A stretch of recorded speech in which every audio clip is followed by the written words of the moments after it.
All right, y'all, here is the food.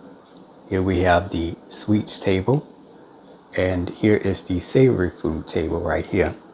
So right here I have some seafood cornbread dressing, some stuffed melitons. This is the honey wheat dinner rolls right here. This is the chicken and turkey cornbread dressing. Right here I have the macaroni and cheese, the green peas, the green beans, and they have the sweet potatoes. Also I have some dirty rice. Here's another pan of dirty rice right here. And right here is the turkey.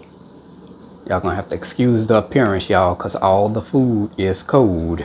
I made my food ahead of time. And here is the gumbo.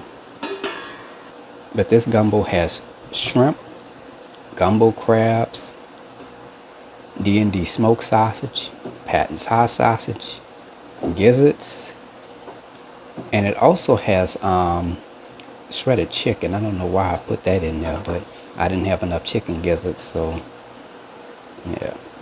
It also has okra and gumbo filet in there. Now for the desserts table, all people wanted was sweet potato pie. So sweet potato pie it is, all made from scratch by me, of course. I made 9 of them. This is 8, but the other one is gone, so. And there you have it, ladies and gentlemen. Thanksgiving 2022, made by a New Orleans native. Thanks for watching.